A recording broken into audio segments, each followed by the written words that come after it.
Asoosama gabaabaa Oromsaa barreessaanii Tasfaayee Ayyalaa fi Iddoosaa Kabbadaa. Seenessaan sagalee Fu'aad Awwal. Kutaa lammaffaa.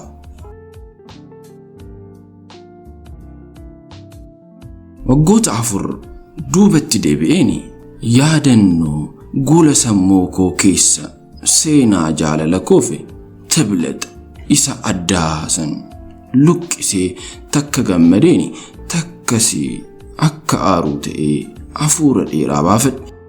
Har'a kutaa hin qabu cal'iseeni gara mooraa seene osoon biiroo keenya bira darbuuf jedhu Tolaan fuulleetti arge. Tolaanii hiriyaa kooti waliin barsiifna. Inni yuunivarsiitii Haramayaa irraa eebbifame. Ani garuu asumatti hin baradhe. Maal abbee kutaa hin qabdu moo? Naan jedhe.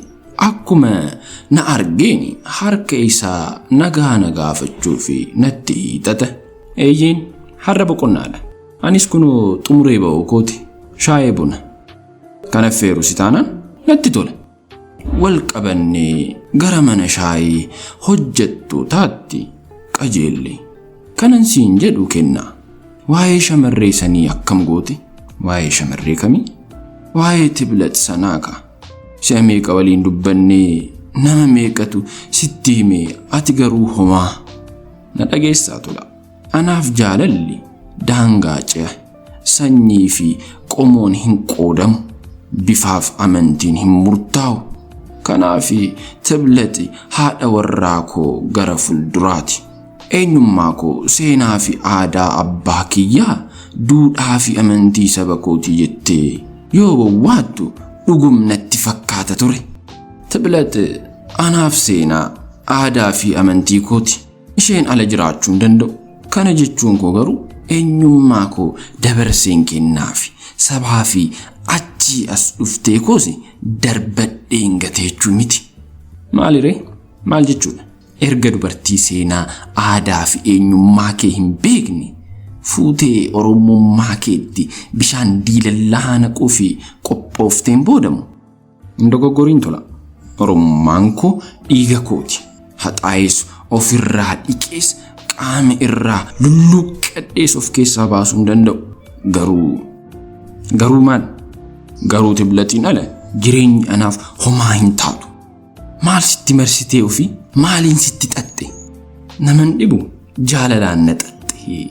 Gaarummaan na hiitee milkiin na marsitee jireenya koo guutuuf uumamte. Dubbattee duuteetta. Gaabbii fi hidhii ciniinnachuu booda uumamuuf garuu ani gurran qabu. Tola yaada keef guddaa galatoomi. Garuu dhimma dhuunfaa kootiisi. Hagas mara anaan olitti dhiphachuun kee gammachuu naaf hin laanne. Gama koo teessee yaaduuf kan dandeessi natti hin fakkaanne. Kanaafi dhimma kanarratti har'aan duuba osoo dubbachuu baanne natti tola. Suuta erga na dhaggeeffateen booda ciqlee harka isaa bitaan hirkoo teessuma isaatti hirkate barruu harka isaan immoo maddii isaa sussukkuumaa. Anaan kan na gubu dhimma kee miti. Kan na aarsu jireenya dhuunfaa miti. Inni anaaf dantaa koo miti. Oromummaa kootu na guba. Isatu na bobeessa. Sanyiin Oromoo faalamee Oromummaan qilleensa irratti bittinnaa'ee yeroo hafuun boba.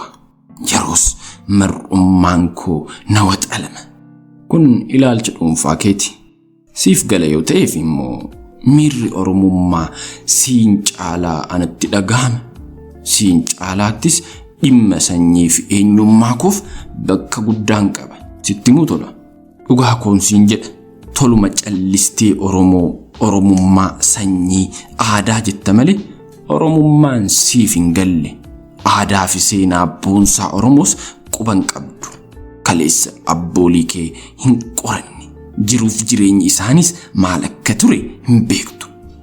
Osoo beekta ta'eetii dhimmi kun siif cimaa hin ta'u ture.